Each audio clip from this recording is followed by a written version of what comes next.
다큐멘터리 역사를 찾아서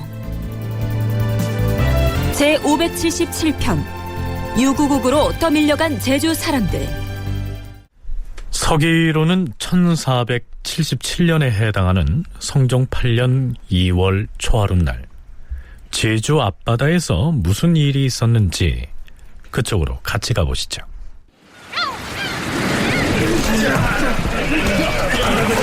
자! 바다 물길에 맞춰서 배를 운항하려면 서둘러야 한다. 임무들은 빨리빨리 선적하라. 이게 맡길 진상고민이 상하지 않게 조심해야 겠시다.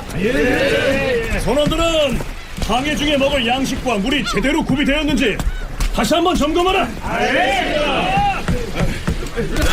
이제 진상품 선적이 다 끝났습니다. 자, 그럼 출항이다. 닻을 올려라. 돛을 달아라.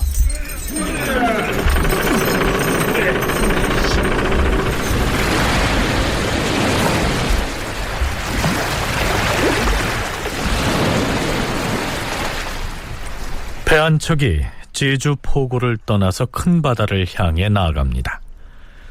제주도에서 한양에 진상할 감자를 싣고 가는, 말하자면 진상품 운반선이었던 것이죠.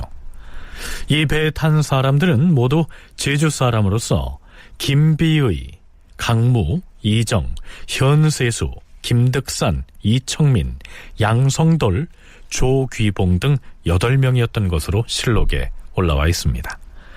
그런데 이 배가 추자도 인근에 이르렀을 때 기상이 급변합니다.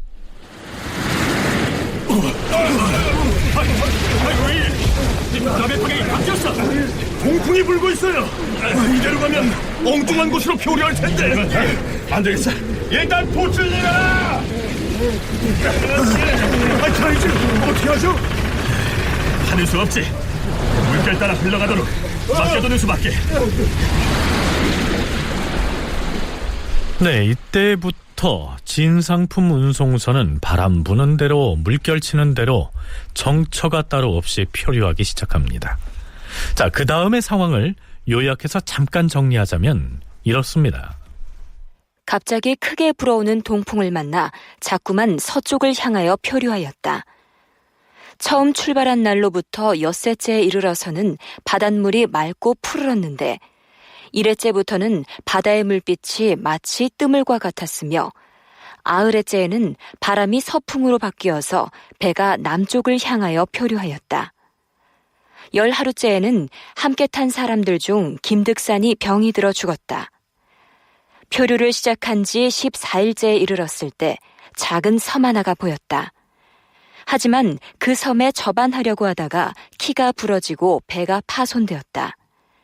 이때 현세수, 양성돌, 이청밀, 조기봉 등은 물에 빠져 죽고, 김비의, 이정, 강무 등 3사람은 가까스로 그 섬의 언덕에 올라 목숨을 건졌다. 자, 목숨을 건진 3사람은 마침 근처를 지나던 2척의 어선에 발견돼서 구조가 됩니다. 이들이 표류 끝에 도착한 곳이 어디냐 하면요, 유구국이었습니다. 지금의 오키나와죠. 자, 이 유구국은 이미 고려시대부터 우리나라에 사신을 보내서 특산품을 바치는 등 고려나 조선과 비교적 우호적인 관계를 유지해왔음을 이미 수차례에 걸쳐 소개한 바가 있습니다. 그러니까 이 당시는 일본 열도와는 별개로 독립왕국을 유지하고 있었던 것입니다. 서울대 규장각 송웅섭 선임연구원의 얘기 들어보시죠. 또 유구인들도 그렇게 제주도라든가 이런 섬들에, 조선의 섬들에 표류하다가 이제 육지에 도착하게 되는 그런 일들이 많아서 서로 이렇게 이 표류인들을 호송해주는 일들이 이전부터 있었어요. 그리고 이후에도 있고. 그래서 지속적으로 신분관계를 유지하고 있었고요. 그러다가 이제 유구가 일본의 영향력들을 더 많이 받기 시작하는 것은 임진왜란 이후에 가면 17세기 이후에 이제 사스마본이 유구를 이제 침략을 하게 되고, 그러면서 일종의 그 종속국으로 삼는 어떤 그런 영향력들이 강화되고, 그런 당시에도 사실 유구는 중국과 일본 그 양쪽에 이제 조공 관계를 이제 맺으면서 일종의 독립성들을 유지하기 위한 노력들을 하는데 이것이 완전히 일본의 현으로 이제 전락이 되는 것이 19세기 중반 이후라고 얘기할 수 있습니다. 그러니까 그 전까지는 조선과의 관계, 특히 조선 전기에 있어서 조선과의 관계에 있어서는 유구 이런 표류인 쇠한 문제라든가 뭐 이런 것을 비롯해서 나름대로 이제 친분 관계를 유지하고 있었고. 우리나라의 선박이 표류해서 유구의 땅에 기착하는 경우뿐만이 아니고 유구의 배들이 풍랑을 만나서 제주도 등으로 표류해오는 일들이 자주 있었는데 서로 관계가 좋았던 만큼 이 표류해온 사람들을 송환해주는 전통을 이어오고 있었다. 뭐 이런 얘기입니다. 제주 사람들이 감자 진상품을 싣고 항해에 나섰다가 실종됐다 하는 이 사실은 물론 중앙조정에도 보고가 됐겠죠. 하지만 시일이 오래 지나도록 아무런 소식이 없자 아마도 모두 사망한 것으로 처리됐을 것으로 보입니다. 이러한 조난사고가 자주 일어난 때문인지요, 성종실록에는 관련 내용이 올라있지 않습니다. 그런데 그 진상품 운반선이 제주포구를 출항한 때로부터 2년 2개월이 지난 성종 10년 4월 유구국에서 한 무리의 사신단이 조선에 도착합니다. 주상전하, 지난달에 울산의 간포로 들어왔던 유구국 사신단의 대표가 이번에 서울에 도착하였사옵니다. 유구국에서 사신을 보내왔다는 말인가? 몇 명이나 왔는가? 사신단은 모두 219명이온데 세 척의 배에 나누어 타고 왔사옵니다. 하운데 이번 사신단에는 우리 조선인들도 함께 왔사옵니다. 우리나라 사람이 그 배를 함께 타고 왔다 했는가? 그렇사옵니다. 이태 전에 제주도에서 진상품을 운반하다가 풍랑을 만나 실종되었던 사람들 중에서 3명이 생존하여 유구에 표류됐다고 하는데 이번에 그들이 함께 왔사옵니다. 듣던 중 반가운 소식이로다. 그래, 살아 돌아온 자들이 누구인가? 제주 포구를 출항할 때 8명이었는데 5명은 표류 과정에서 사망하고 김비의, 강무, 이정 등 3명만 살아왔사옵니다. 우선 유구국 사신들을 들라하라. 예, 전하. 유구 사신 신시라와 부관인 삼미삼부라는 안으로 들라.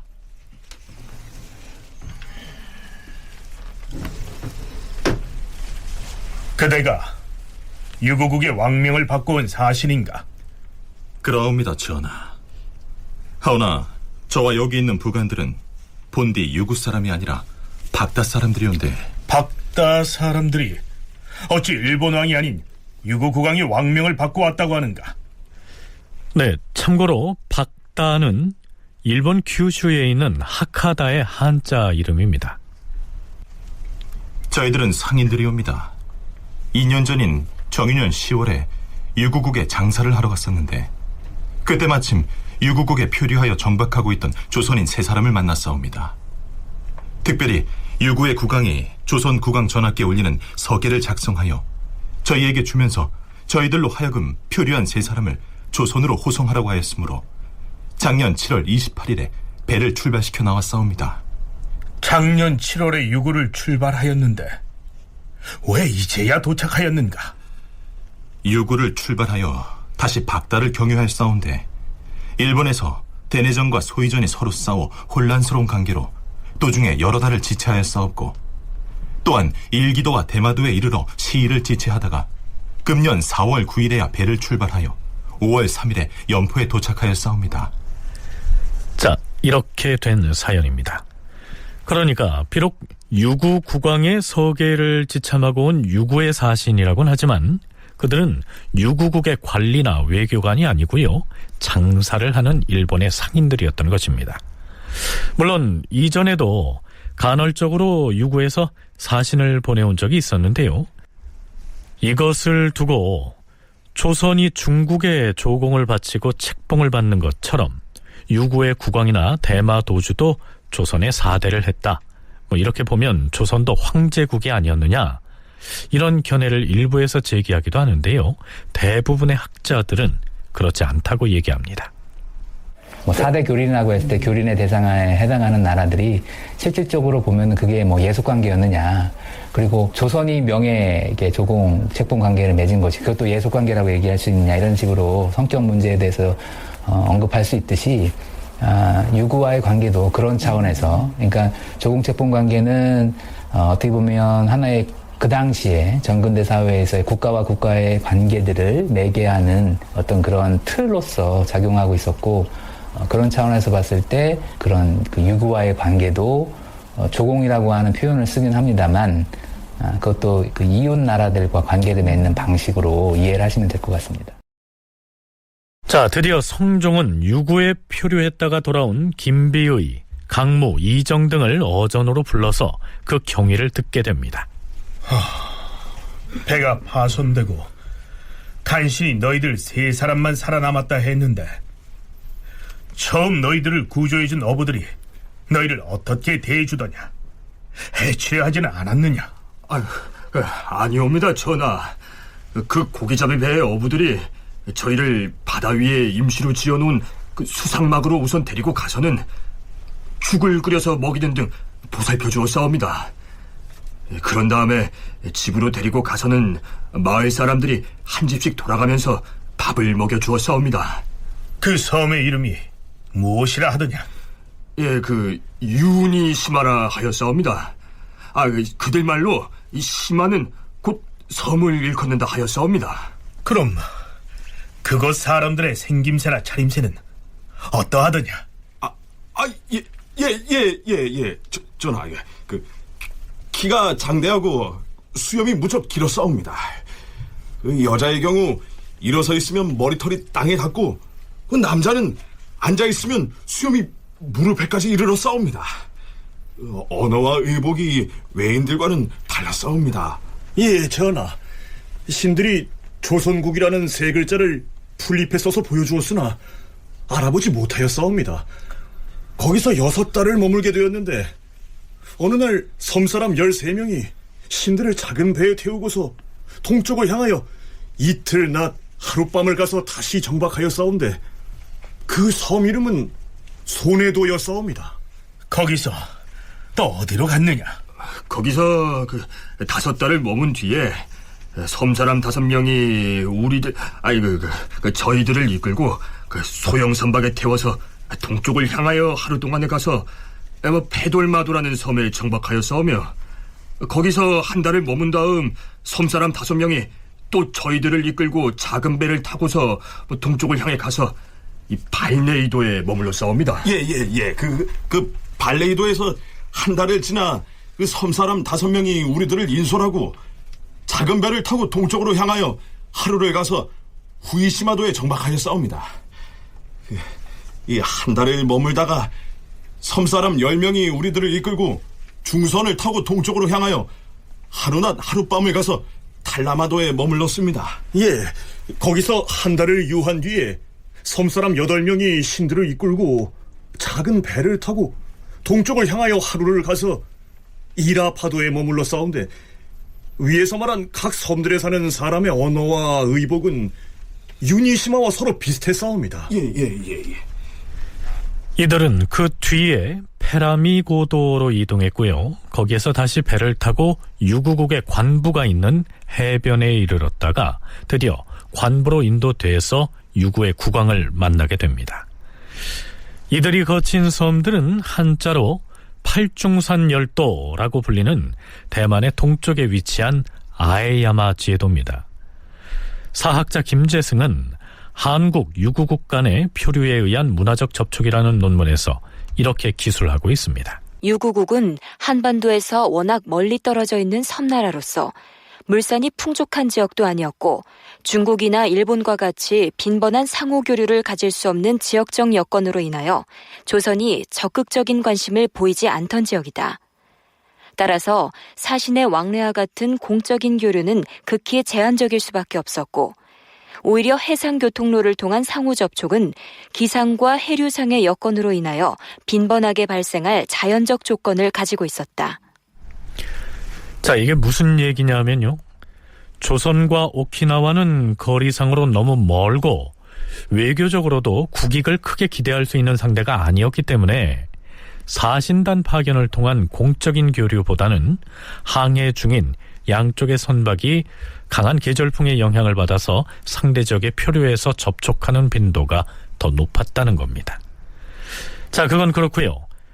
성종은 유구국에 표류했다가 돌아온 김비의 등이 들려주는 얘기에 아주 유별나게 호기심이 발동했던 모양입니다.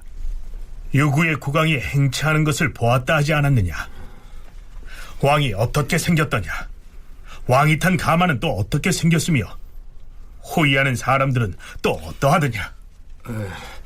어느 날에 국왕이 황금으로 꾸민 가마를 타고 행차를 하였사온데 앞과 뒤에서 호위하는 의장이 매우 성대하였사옵니다. 예, 맞습니다. 예.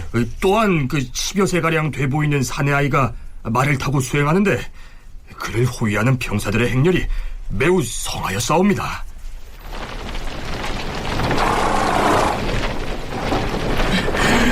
유구국 국왕 전하, 제발 우리를 살려주십시오. 우리는 조선에서 풍랑을 만나 표류해온 사람들입니다. 제발 우리를 본국으로 돌아가게 해주십시오.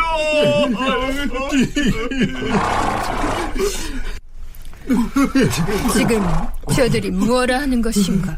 예, 저들은 조선에서 조난을 당하여 떠밀려온 표류인들은 저들에게 우선 음식과 술을 넉넉히 주어 먹고 마시게 하라. 나중에 일본의 통사로서 우리나라 말을 할 줄 아는 자가 와서 일러준 바에 따르면 최근에 유구국의 국왕이 사망하여 여왕이 나라를 다스리고 있으며 말을 탄 어린 남자아이는 왕자라고 하였사옵니다. 네, 이외에도 성종은 그 세 사람에게 이것저것을 세세하게 묻고는 그들이 들려준 유구국에 관련된 얘기에 매우 큰 흥미를 보입니다. 그래서 홍문관에 이렇게 명하지요. 홍문관 관원들은 들으라. 과인이 유구국에 표류했다 돌아온 김비의, 강무, 이정 등 세 사람으로부터 이런저런 얘기를 들었는데 그들이 지나온 여러 섬의 풍속들이 매우 기이하였도다. 허니 홍문관의 관원들은 그 세 사람으로부터 보다 상세한 얘기를 듣고 그 내용을 자세히 글로 써서 과인에게 아뢰라. 이렇게 해서 홍문관의 관원들이 유구에 표류했다가 돌아온 3명의 제주 사람으로부터 진술을 듣고 기록을 합니다. 그 내용이 성종 10년 6월 10일의 기사에 아주 상세히 올라 있습니다. 이 기사는 유구국의 자연환경, 생산되는 물산, 동식물, 주민들의 의식주 생활, 기타 생활 풍속에 이르기까지를 대단히 상세하게 기록하고 있어서 가히 그 시기 오키나와의 모든 것이라고 해도 과언이 아닐 정도입니다.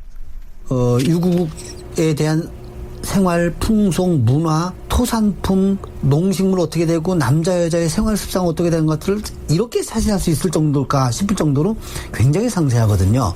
결국은 이거는 성종이라고 하는 분이 볼 때 이 보고를 그냥 보고를 받을 수는 없는 거라고 생각이 됩니다. 그러니까 결국 뭐냐면 홍문관의 명예에서 이들이 그 표류해 갔다 온 상황에 대한 그들이 보았던 것에 대해서 샅샅이 낱낱이 써서 기록해서 보고하도록 하라 라고 한 것이 실록에 상당히 상세하게 기록되어 있는데 어쩌면 이 부분은 최부라는 사람이 표류를 해서 왔을 때에 상을 당한 상황인데도 불구하고 기행문을 써서 내라라고 하는 성종의 어명과 맞물리는 것으로 보여집니다.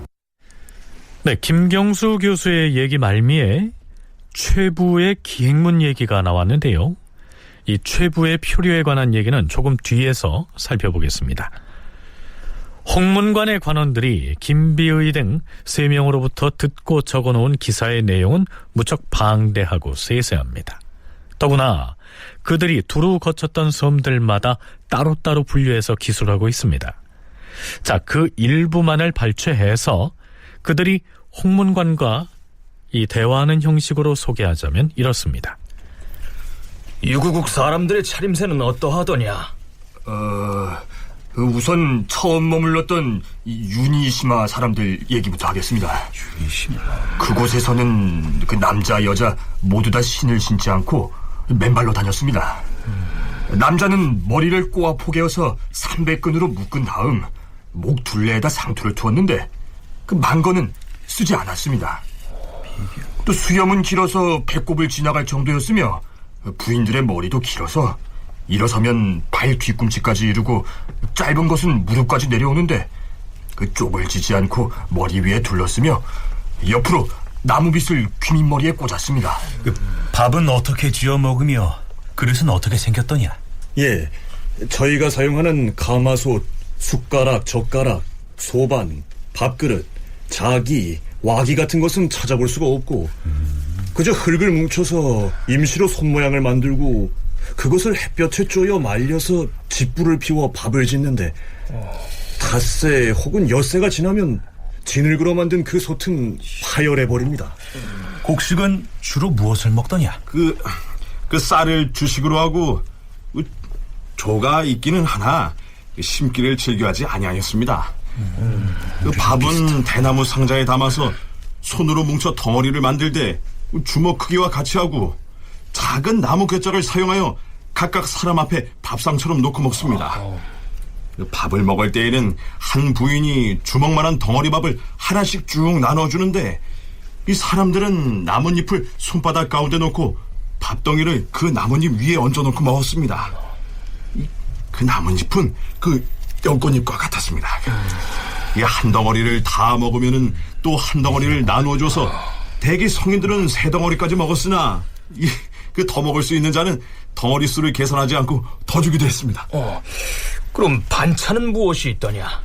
그 염장은 없고 바닷물에 채소를 넣어서 국을 만들며 그것을 담는 그릇은 바가지를 사용하거나 혹은 나무를 움푹하게 파서 만들기도 하였습니다. 그들로부터 술도 얻어 마셨다 하지 않았느냐? 예, 술은 탁주는 있으나 청주는 없었으며 쌀을 물에 불려서 여자들로 하여금 입에 넣고 씹게 하여 죽같이 만든 것을 나무통에 넣어서 빚으며 누룩을 사용하지 아니하였습니다. 독하지 않아서 많이 마신 연후에야 조금 취했으며 술잔은 바가지를 사용하고 물은 마실 때에는 사람이 한 바가지를 다 마시기도 하고 더 마실 수 있는 자에게는 더 따라주었습니다. 그 술은 매우 담담하며 빚은 뒤 3, 4일이면 있고 오래되면 쉬어서 쓰지 못하며 나물 한 가지로 안주를 삼는데 더러는 바른 물고기를 내오기도 하고 혹은 신선한 물고기를 잘게 끊어서 회를 만들고 마늘과 나물을 더하기도 하였습니다. 이제 그 섬 사람들이 사는 집 얘기를 해보아라.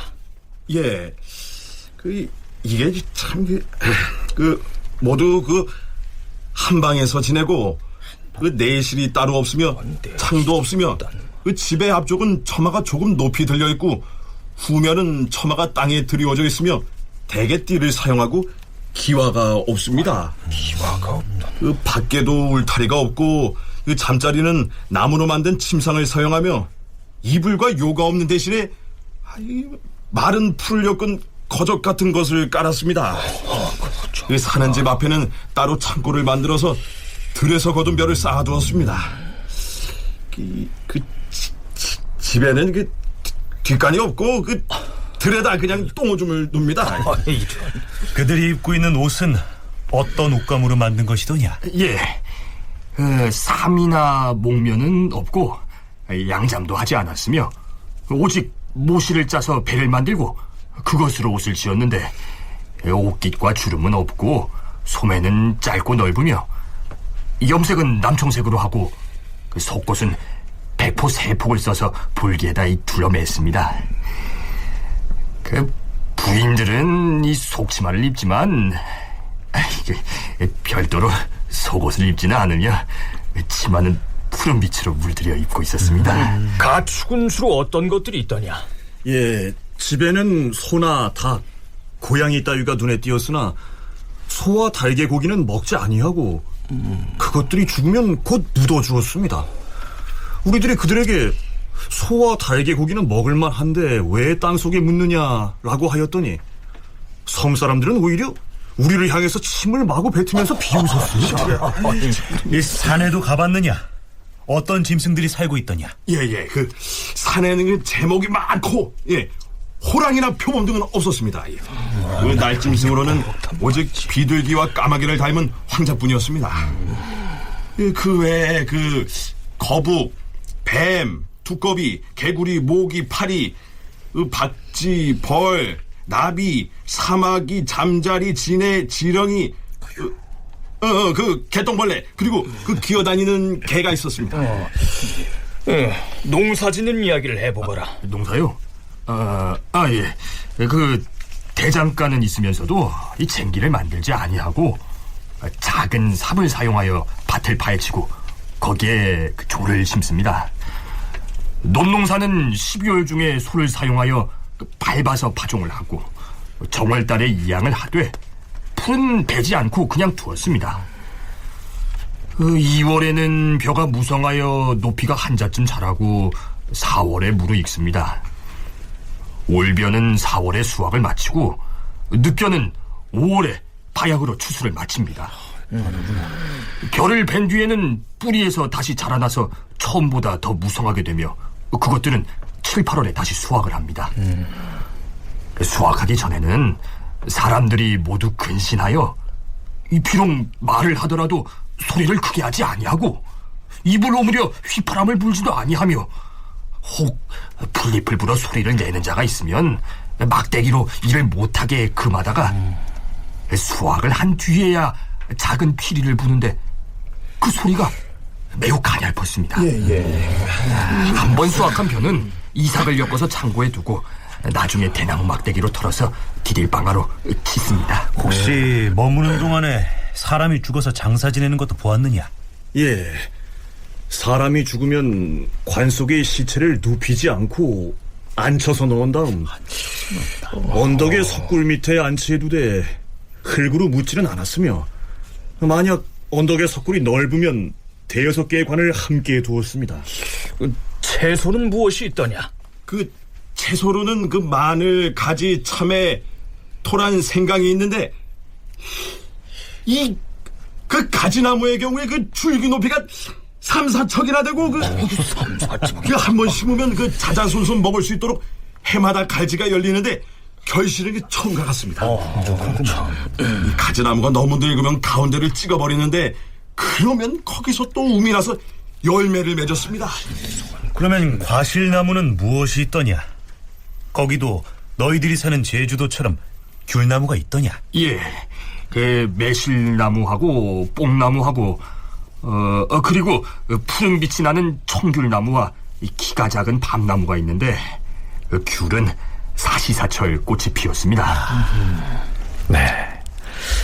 지금 소개한 내용이 제주도 사람들이 필요하다가 선원들에게 구조돼서 처음 머물렀던 유니시마라는 섬에서 보고 듣고 또 겪었던 내용 중에 일부입니다. 그 다음으로는 소네시마라는 섬에 관한 내용이 한참 이어지고요. 그 다음에는 다른 섬의 풍속이나 자연환경 그리고 주민들의 생활상이 매우 상세하게 기술되어 있습니다. 그 내용이 너무 세밀해서요. 가령 요즘에 언론사에서 취재팀을 꾸려서 다녀왔다 한들 그만큼 상세한 기획문을 써낼 수 있을까 하는 의구심이 들 정도로 기록 자체가 아주 정밀합니다. 그 나라 풍속은 귀를 뚫어 푸르고 작은 구슬로서 꿰어 2-3촌쯤 들이우고 또 구슬을 꿰어 목에 3-4겹 둘러서 한 자쯤 들이었으며 남녀가 같이 하는데 늙은 자는 안 했습니다. 남자 여자 모두 다 맨발로 신이 없었습니다. 야, 이 정도까지 상세한 내용들이 기록으로 남아지는 것은 어쩌면 중요한 자료가 되는 거죠. 이게 만약에 성종이라고 하는 이 군주가 그런 관심이 없었다고 한다면 아마 이거 묻혔을 것인데 결국 군주가 어떤 생각을 가지고 있고 그 국가를 운영해 나가는 사람이 가지고 있는 지도자가 어느 정도까지 그 관심의 폭을 넓히느냐가 이게 이제 국책 기록의 실록에도 남아있게 되는 그런 배경이 아닌가 하는 생각이 듭니다. 유구국의 거의 전반을 아우르고 있는 세세한 내용들이 성종실록의 실록으로 아주 기록으로 남을 수 있었던 것은 물론 홍문관의 관원들이 요령 있게 이야기를 이끌어내서 잘 기록한 때문이기도 했지만 뭐니 해도 실제로 경험하고 온 사람들의 아주 비상한 기억력과 관찰력이 있지 않았다면 불가능했겠죠. 일단은 표류했던 김비라고 하는 사람이 좀 똑똑한 사람이지 않았을까.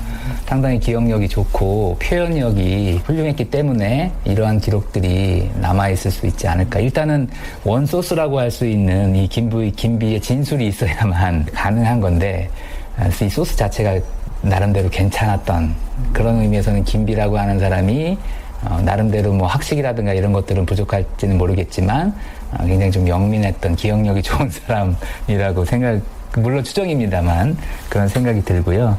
또 한편으로는 그런 보고를 듣고 진술이 나름대로 상세하고 뭔가 이렇게 의미가 있다라고 생각되니까 그런 것들을 보고했을 것이고, 성종이 그런 것들을 잘 받아서 홍문관 간원들로 하여금 짓게 하라, 잘 정리하도록 하라 이제 명을 내린 것이죠.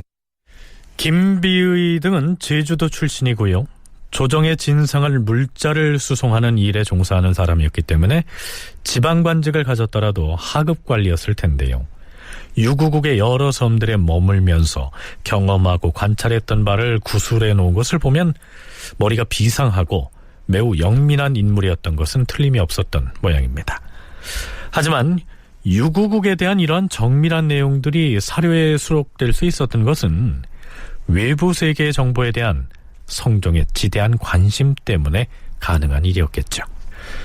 얼마 뒤에 유구국왕이 다시 사신을 보내서 성종에게 서계를 올립니다. 이때의 국왕의 이름이 상덕이라고 올라 있는데요. 물론 이 사람은 제주 사람들이 표류했을 때 만났던 그 여왕은 아니었습니다. 조선 국왕 전하의 은혜를 멀리서 우러러 사모합니다. 지난해 여름 5월에 귀국의 백성 중에서 표류하여 저희 나라의 남쪽 한 모퉁이에 이른 자가 7명이었다 하는데, 그곳의 선원들이 우리나라에 데리고 온 자는 3명이었사옵니다. 마침 일본국 박다의 상선이 우리나라 연안에 닿았는데 그들에게 표류인 3인을 귀국에 호송하여 돌려보내라고 명하였사옵니다. 그 일본인 선주가 세찬 바람과 험한 파도를 무릅쓰고 3사람을 조선까지 호송하였으니 어찌 감사하게 대우하지 않겠사옵니까? 그러므로 제가 바라는 바는 대장경 한부와 약간의 옷감이옵니다. 저희들이 삼가 드리는 토산물의 목록은 별폭에 갖추어 보내드립니다. 유구국의 국왕이 조선에 표류인 3사람을 보내준 일로 생색을 좀 내고 싶었던 모양이죠. 3사람을 호송해준 일본 상인에게 보답을 해야 하니 이 대장경 한부를 줬으면 좋겠다 하고 청하고 있는데요. 일본 사신이 대장경을 달라고 청한 것은 새삼스러운 일은 아니었습니다. 세종 때에도 수차례에 걸쳐 요구했지만요, 아무리 조선이 불교를 배척한다고는 해도 대장경을 내줄 수는 없는 일이었죠. 며칠 뒤 성종은 이렇게 답장을 보냅니다. 유구국왕 전하께 드리오. 우리나라와 귀국은 넓은 바다로 갈라져 있으되 귀국에서는 대대로 사신을 보내서 빅내를 닦고 이제 또 표류한 사람들을 돌려보내니 감격함이 깊습니다. 그러나 청하였던 대장경은 일찍이 여러 곳에서 이미 다 구하여 갔기 때문에 이에 부응하지 못합니다. 이러면서 이런저런 선물을 답례품으로 보내고는 마무리합니다. 자, 그럼 유구국에 표류했던 제주 사람 이야기는 이쯤에서 마치기로 하죠. 네, 이제부터 우리는 성종 제위기에 발생했던 또 하나의 표류 이야기를 하려고 합니다. 이번엔 중국으로의 표류입니다. 그 주인공이 조정 권력의 핵심에 있던 유학자인데다 표류한 인원만도 40명이 넘었고요. 나중에 조선으로 돌아온 뒤에 표해록이라고 하는 별도의 기행문을 책으로 펴냈습니다. 그런데요, 그 기록의 가치가 마르코폴로의 동방견문록에 견주어도 뒤지지 않는다는 평가를 받고 있습니다. 그렇다면 표류의 주인공인 최부는 어떤 사람이었는지 송웅섭 연구원으로부터 들어보시죠. 그러니까 최부는 진사시험에 합격을 하는데 3등으로 합격을 하더라고요. 그리고 한 5년 정도 있다가 과거에서 장원급제를 합니다. 그리고 중시라고 하는 관직자들을 대상으로 하는 시험이 있는데 이 중시에도 합격을 하고, 그래서 중시 합격자는 일종의 이제 고관으로 올라갈 수 있는 또 다른 그런 계기가 되는 시험이기도 하고요. 그리고 홍문관원으로 선발이 돼서 홍문관에 있는 직책들을 이제 차례차례로 이제 역임하다가 이제 교리라고 하는 직책에 이르렀을 때 추세경찰관으로 제주도에 이제 파견이 된 것이죠. 최부가 표류하기 1년 전에 실록 기사를 보면 이런 내용이 올라 있습니다. 성종 18년 2월 18일 임금이 명을 내려 김종직에게는 초록단자 한 필을, 이의무, 최부, 유호인, 이창신, 신종호에게는 사슴가죽 한 장씩을 하사하였으니 여지 승람을 편찬하였기 때문이다. 네, 최부는 임금의 명을 받들어서 동국 여지 승람 또 동국 통감 등을 공동 저술할 만큼 학식과 문장력이 남다른 인물이었습니다. 앞에서 최부가 홍문관의 교리로 있다가 제주도에 파견됐다라고 했는데요. 홍문록에 이름이 올랐다가 정식으로 홍문관 관원으로 선발됐다는 사실만으로도 그가 당대 젊은 선비들 중에서도 엘리트였음을 알 수가 있습니다. 송웅섭 연구원의 얘기도 그러합니다. 홍문록이 작성되는 방식은 홍문관원들이 연소한 관료들을 대상으로 누가 학식을 가지고 있고 누가 문장에 능하고 이런 것들을 일종의 동료 평가를 하는 겁니다. 그래서 1차적으로 평가한 명단이 홍문록이고 그 홍문록을 토대로 해서 재상들이 나중에 가감을 조금 합니다. 하지만 기본적인 홍문관원 선발의 그 주축은 홍문록을 통해서 이루어지고 있는 것이죠. 그리고 그 홍문록은 다른 사람이 아닌 홍문관원들 스스로가 엄밀한 기준을 적용을 해서 평가를 하는 것이고요.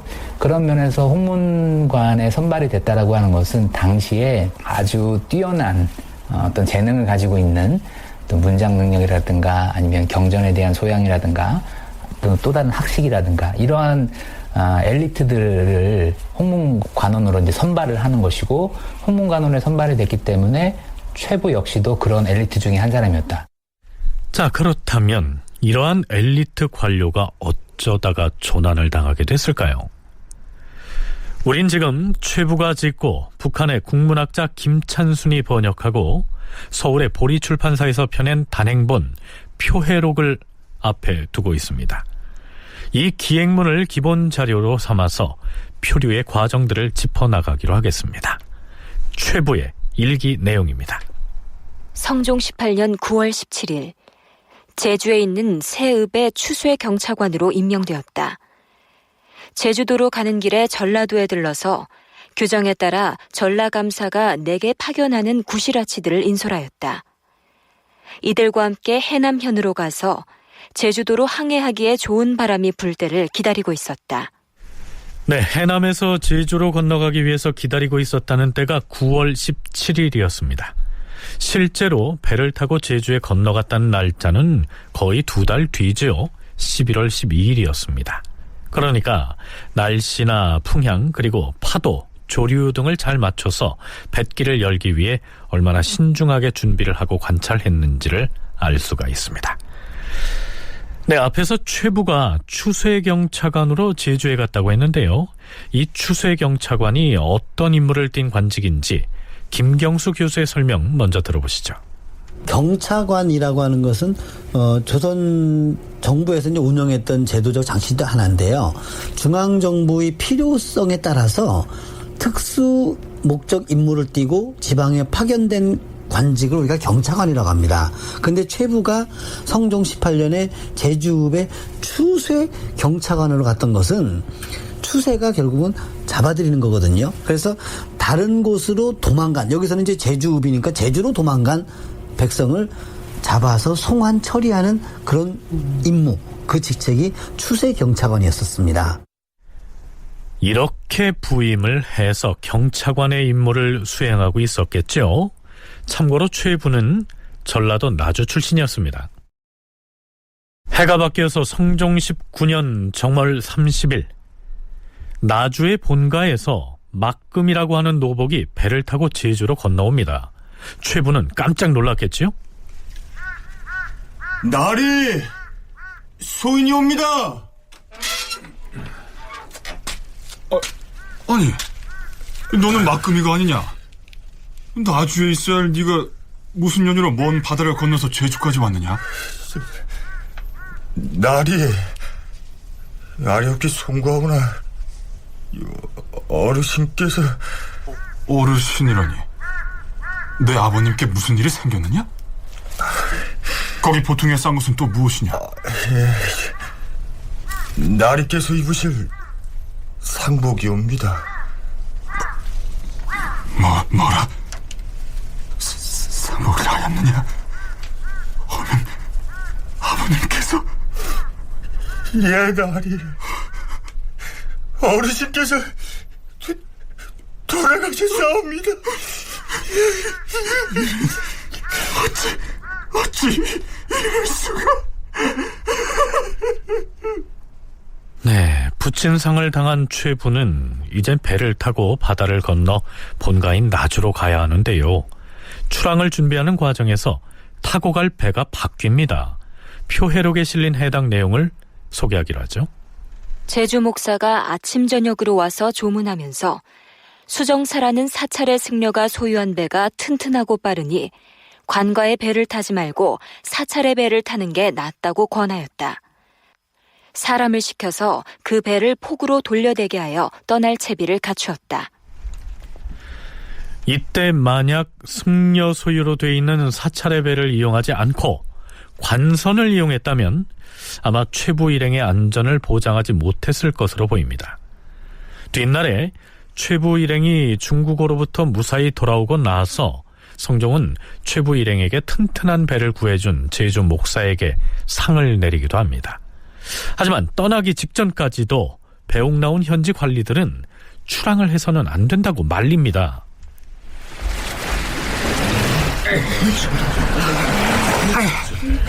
경차관 나리, 우리는 이 섬에서 나고 자랐기 때문에 이쪽 바닷길은 경험이 있습니다. 저 지금 한라산 쪽 하늘이 매우 흐리고 이 비도 뿌려서 기상이 순조롭지 못합니다. 더구나 바람의 방향도 변하고 있으니 오늘 배를 타서는 아니 됩니다. 그래도 어제 자식으로 부모상을 당하였는데 지체할 수 있단 말이오. 물론 가례에서 부모의 상사를 듣자마자 곧 떠나라라고 하였으나 그 주석을 보면 하루에 100리를 가되 밤길은 걷지 말라고 하였으니 아무리 부모의 상사에 가는 길이라 할지라도 위험하고 해로운 일은 피하라는 말씀입니다. 이 밤길 걷는 것도 하지 말라 했거늘 하물며 큰 바다를 건너가는데 어찌 조심하지 않을 수가 있겠습니까? 떠나서는 안 됩니다. 부모의 상사인데 또 지체해서는 안 됩니다. 위험은 피하는 것이 상식입니다. 지금 동풍이 불고 있으니 떠나야 합니다. 양이 언제 바뀔지 몰라요. 맞습니다. 자, 이렇듯 해가 중천에 오를 때까지 논란이 이어지자 결국 최부가 결정을 내립니다. 걱정해주는 것은 고맙습니다만 이제 출항을 하겠습니다. 자, 함께 갈 사람들은 모두 승선하라! 출항하라!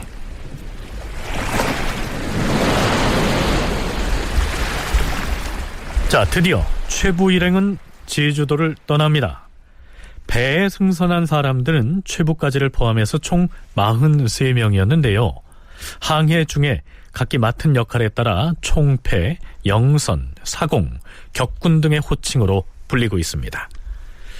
표해록에 나타난 조선시대 선원 조직과 항해술이라고 하는 논문을 쓴 한국해양대학교의 김성준 연구원은 해당 논문에서 이렇게 설명하고 있습니다. 조선시대 조은선 운항의 조직과 비교해 보았을 때 최부와 동승한 사람들 가운데 사공과 격군은 배를 직접 운항하는 일을 맡은 선원이라는 것은 의문의 여지가 없고, 조은선에서 관리역이었던 영선도 좋은 지역이 아니었던 제주도에서는 배를 직접 운항하는 선원의 최고 우두머리였다고 할 수 있다. 총패의 경우 표회록의 다른 문장들을 근거로 할 때 배 운항과 관련된 선언이라고 할 수 있으나 직접 배를 운항하는 선언이 아니라 통령과 천호처럼 선언을 영솔하는 관리직이었던 것으로 판단된다. 이들 선원들은 모두 제주도 사람으로서 승선 당시 모두 군인 신분이었다. 네, 설명이 좀 어렵기는 합니다만 어찌됐든 이 기록을 통해서 경차관 정도의 관리가 제주에서 부모상을 당해서 육지로 나오려고 할 때 대개 이 정도의 인원이 함께 타고 움직였다는 사실을 알 수가 있는 것이죠.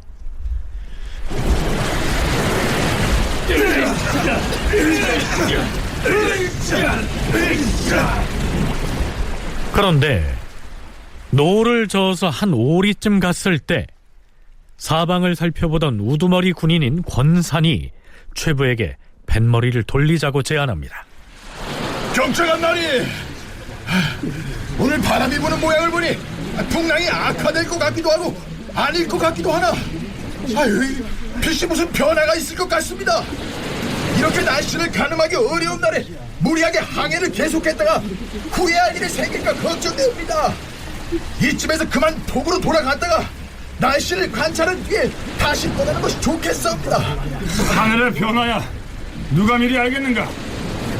잠깐만 해도 구름이 걷히고 하늘을 보게 될지도 모르는 일이네. 물론 이 바다를 건너다 배가 뒤집혀 침몰하는 일이 자주 있었지만 적어도 왕명을 직접 받들고 부임한 신하들 중에는 예전에 정의, 현감, 이섬 말고는 표류하거나 침몰한 사람이 여태 없었으니 이는 임금의 덕이 높은 것을 하늘이 알기 때문이다. 하물며 무슨 일이건 여러 사람이 중구난방으로 하는 말에 다 귀를 기울이다가는 끝이 없는 법이니 어찌 기왕에 떠났다가 다시 돌아감으로써 어버이 상을 당하여 가는 길을 늦출 수 있겠는가? 자, 멈추지 말고 계속 노를 젓도록 하라! 자, 여기에서 최부가 이섬이라고 하는 사람이 일행과 함께 표류했던 일을 들먹이고 있습니다. 최부가 표류하기 5년 전에 일어난 사건이었습니다. 그 성종 13년에 그 이섬이라고 하는 사람이 제주도 정의연의 현감이었는데 이 사람 역시도 47명이 탄 배가 이 사람과 함께 표류했다가 중국 양주 지역에 기착을 하고 다시 이제 비슷한 코스를 거쳐가지고 북경에서 이제 조선으로 송환되는 이러한 기록들이 있습니다. 근데 이섬이 갔을 때는 한 13명가량이 죽거든요. 그러니까 요 앞에 몇 년 전이죠. 최부 표류 몇 년 전인데 이런 기록들과 비교해봐도 나름대로 좀 천행도 따랐고 또 표회록 기록에 보면 그 제주 현감이 그 당시에 관선을 이용하지 않고 관에서 가지고 있는 배를 이용하지 않고 그 승려가 가지고 있는 배가 좀 더 튼튼하다. 그러니까 지금 풍랑 때문에 막 그 주저하고 있잖아요. 여러 번 가야 되느냐 떠나야 되느냐 말아야 되느냐 그 전반적인 분위기로 봤을 때는 가지 말아야 된다는 게 우세했을 것 같아요. 이 섬은 제주도 정의현의 현감이었습니다. 그가 표류했던 과정은 성종 14년 8월에 실록 기사에 나타납니다. 천추사 박건이 북경으로부터 돌아왔는데 표류하였던 이 섬이 따라와서 복명하였다. 임금이 이 섬을 인견하고 표류하였던 일을 물었다. 주상 전하, 신이 정의 현감으로 있다가 관직에 교체되어서 지난 2월 29일 제주를 떠나 바다로 나아갔사온데 추자도 심리 남짓 못 미치자 동풍이 강하게 불어왔사옵니다.